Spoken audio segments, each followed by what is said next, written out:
Olá, seja muito bem-vindo, seja muito bem-vinda a mais um dos nossos encontros Orando a Palavra. Diariamente temos esta oportunidade aqui deste encontro, onde nós declaramos a nossa fé na Palavra de Deus. E como que nós fazemos isso? Quando nós oramos em cima das promessas que Deus tem em sua Palavra para nós. Nós cremos firmemente que a oração ela deve ser cheia de fé, mas também cheia de expectativa nas respostas que Deus tem para a nossa oração. Uma vez que, orando a palavra de Deus, nós nos aproximamos cada vez mais dessas respostas. Porque, de fato, uma oração na qual nós não aguardamos com expectativa a resposta, não faz qualquer sentido. Afinal de contas, a nossa oração é um diálogo com Deus, o nosso Pai, o nosso Criador, aquele que nos ama de forma incondicional. E que diz ali em João capítulo 3, versículo 16, que Deus amou o mundo de tal maneira que deu o seu Filho unigênito, para que todo aquele que nele crê não pereça, mas tenha a vida eterna. Meu nome é Jairo Luciano, eu sou o seu pastor, durante esse tempo aqui de compartilhamento da palavra e oração. Quero te convidar a estar comigo até o final desse vídeo, quando nós vamos ter um tempo de oração e uma oração em cima dos princípios, em cima das promessas de Deus que nós vamos ler na sua palavra hoje. Nós cremos que, orando a palavra, nós nos aproximamos das respostas que Deus tem para nós. Então, te convido a estar comigo até o final desse vídeo e também a abrir a sua Bíblia comigo aí no Evangelho segundo Marcos, capítulo 6, a partir do versículo 1. Evangelho segundo Marcos, capítulo 6, a partir do versículo 1. Você pode dar uma pausa no vídeo aí agora, se você quiser, encontrar essa localização aí na sua Bíblia e acompanhar a leitura comigo. Assim diz a palavra de Deus. Tendo saído dali, Jesus foi para a sua terra, e os seus discípulos o acompanharam. Chegando o sábado, começou a ensinar na sinagoga. E muitos, ouvindo, se maravilharam, dizendo: de onde vem tudo isso? Que sabedoria é esta que lhe foi dada? E como se fazem tais sinais e maravilhas por suas mãos? Não é este o carpinteiro, filho de Maria, irmão de Tiago, José, Judas e Simão? E suas irmãs não vivem aqui entre nós? E escandalizavam-se por causa dele. Jesus, porém, lhes disse: nenhum profeta é desprezado a não ser na sua terra, entre os seus parentes e na sua casa. Não pôde fazer ali nenhum milagre, a não ser curar uns poucos doentes, impondo-lhes as mãos, e admirava-se da incredulidade deles. Esse texto é muitas vezes usado de uma forma errada, porque foca-se exatamente nesse ponto que diz que nenhum profeta é honrado, que nenhum profeta não vai ser desprezado a não ser na sua terra, muitas vezes para justificar a nossa incapacidade ou a nossa ineficiência de trazer a palavra àqueles que são mais próximos da nossa família, da nossa parentela. De fato, isso é uma verdade. Porém, nós precisamos entender o que o Senhor quer nos ensinar aqui neste lugar. O que o Senhor está falando comigo e com você aqui. O texto mostra que, naquele lugar, as pessoas não reconheceram Jesus sendo Ele quem Ele é. Eles reconheceram apenas aquele que era filho do José e da Maria, o carpinteiro, com os seus irmãos ali. Eles não o reconheceram como Senhor, como Deus. E isso faz toda a diferença para que nós venhamos nos apropriar dos milagres e das bênçãos de Deus na nossa vida. Muitas pessoas vão receber Jesus como mestre, como aquele que tem uma mensagem, um ensino poderoso. Muitas pessoas vão receber Jesus como aquele que realiza sinais, milagres, maravilhas.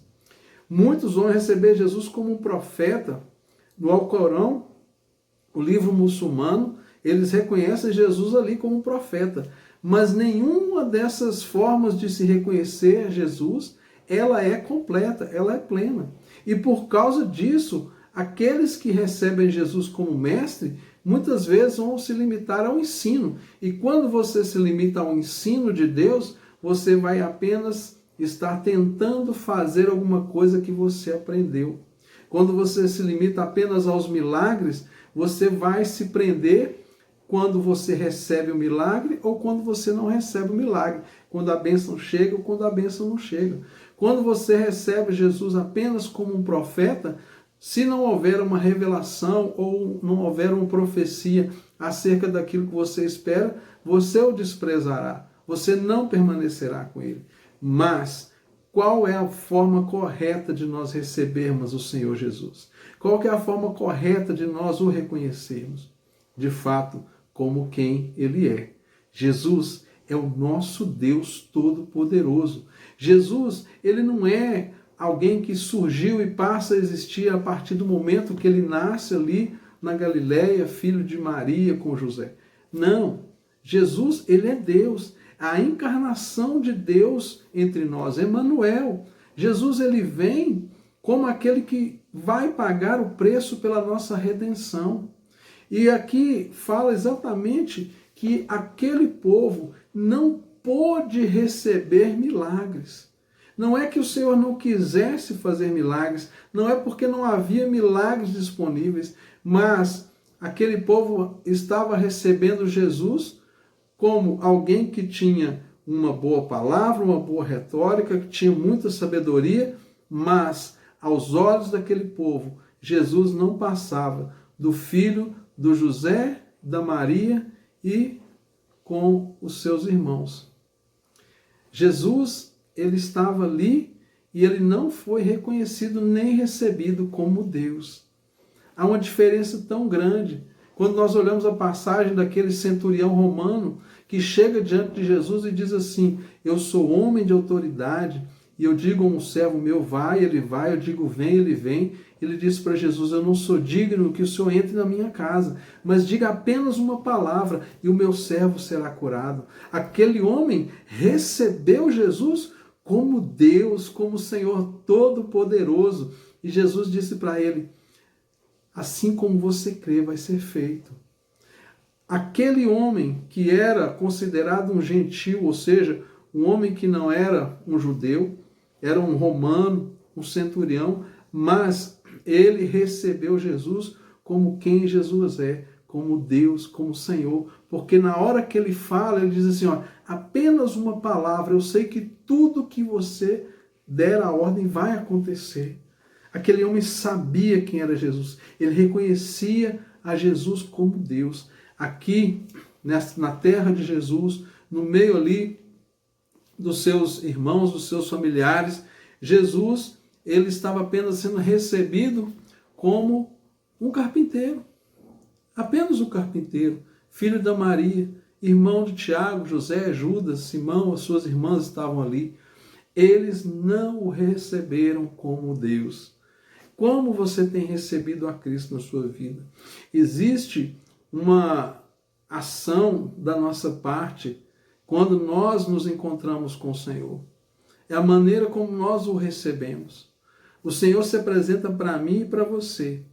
E como você tem recebido Jesus? Apenas como aquele que pode fazer os milagres? Sim, ele tem milagres e faz milagres. Apenas como aquele que ensina? Sim, ele ensina. Ele traz uma palavra, uma revelação profunda para o nosso coração. Mas a maneira correta de nós recebermos a Jesus é como Deus. Deus eterno, todo-poderoso. Aquele que é o início de todas as coisas. Que sem ele nada do que existe já foi feito. Nada do que existe poderia ter sido feito se não fosse por intermédio dele. Jesus é o nosso Senhor. Então, quando nós o recebemos como Senhor, como Deus, como nosso Salvador, nós temos todas as outras coisas. Esta é a grande diferença. Quando nós recebemos como Deus, como Senhor das nossas vidas, nós também recebemos o Mestre, recebemos aquele que faz milagres, recebemos aquele que traz a mensagem poderosa e revelação para nós. Recebemos o profeta. Jesus é profeta por excelência. Ele é a própria profecia sendo cumprida. Nós recebemos o sacerdote, o sumo sacerdote, aquele que intercede por nós diante de Deus, o intermediador entre nós e Deus. Então, receber a Cristo é recebê-lo como Deus. Como você tem recebido Cristo na sua vida? Como você tem recebido o Senhor Jesus? Será que quando você fala de Jesus, quando você pensa Ele, você pensa apenas naquele que pode fazer um milagre na sua vida? Você pensa apenas naquele que tem trazido uma mensagem de paz, de amor? Muitos acreditam dessa forma. E esses que acreditam dessa forma receberão apenas isso. Porque você vai receber na medida do que você o recebe. O que você vai ter de Deus é proporcional àquilo que você recebe e como você o recebe. Hoje o Senhor está te chamando para recebê-lo como Deus, como o Senhor Todo-Poderoso. Jesus, ele vem até nós como uma ação da misericórdia e da graça de Deus para nos alcançar. Jesus é Deus. Jesus não é uma manifestação de Deus. Jesus não é um semelhante a Deus. Jesus é Deus. Entender a Trindade Santa de Deus é algo que nós gastaríamos muito tempo. Talvez eu faça uma mensagem sobre isso em algum momento, mas precisamos entender que é Deus Pai, Deus Filho, Deus Espírito Santo, é um só. É o mistério da Trindade. É o mistério que nós recebemos pela fé. Deus se apresenta para nós em Cristo Jesus porque Ele tinha uma missão, Ele tinha um propósito, Ele precisava nos resgatar, porque se Deus não desse da sua glória, como nós podemos encontrar em Filipenses capítulo 2, Ele se esvaziou da sua glória. Deus, se Ele não fizesse isso, nós jamais poderíamos estar aqui agora clamando a Ele, falando com Ele, crendo nele como Deus. Nós não seríamos salvos, talvez sequer existiríamos, mas Ele decidiu vir até nós como homem, passar por todo o sofrimento humano naquela cruz e nos resgatar para Ele, pagando este alto preço. Receba nesse momento, receba nesse dia, Jesus como Deus, como Senhor e Salvador da sua vida, e você vai ter tudo que Ele conquistou na cruz, por mim e por você. Vamos orar? Pai, nós bendizemos o Teu nome. E nessa hora eu apresento a vida de cada pessoa que está ouvindo e recebendo esta mensagem, assistindo esse vídeo. Senhor, por Tua graça e misericórdia, que o Senhor venha trazer a compreensão de cada um agora acerca desta verdade, que o Senhor é Deus, o nosso Pai eterno, soberano, Criador, aquele de que todas as coisas se originam e para onde todas as coisas têm como destino. Nós vimos do Senhor e para o Senhor voltaremos. Tu és o Deus eterno, soberano, Criador de todo o universo. E é nessa condição e nessa qualidade que nós o recebemos nesse dia como nosso Deus, como nosso Senhor, como nosso Salvador. E nos entregamos ao senhorio da Tua glória, para que o Senhor exerça e realize em nós, tanto o querer quanto o efetuar. Que neste momento haja paz nos corações que estão em conflito. Que nesse momento haja cura naqueles que estão enfermos da alma, do físico. Que nesse momento haja provisão naqueles que estão passando pela escassez. Que nesse momento haja provisão e graça sobre aqueles que estão vivendo em sofrimento e em desgraça. Que haja, Senhor, sobre a vida de cada pessoa que recebe esta mensagem agora, o manifestar do Teu favor e da Tua presença, porque sabemos que Tu és Deus, e se assim não fosse, não faria qualquer sentido nós crermos no Senhor apenas como mestre, ou apenas como profeta, ou apenas como aquele que realiza milagres. Nós queremos o Senhor por completo, porque é assim que o Senhor se apresenta a nós. Amém e graças a Deus. Se inscreva no nosso canal, siga-nos aqui, venha acompanhar diariamente a nossa mensagem. Deixa a sua mensagem aí com o seu pedido de oração, vai ser uma honra para nós poder te servir dessa forma. Compartilhe esse vídeo com o maior número de pessoas que você puder. Certamente tem alguém que precisa dessa mensagem e você é o canal de Deus para fazer com que essa mensagem chegue até eles. Um forte abraço e fique com Deus, e nós seguimos a proposta aqui, orando a palavra, porque dela procede todas as promessas de Deus para a nossa vida.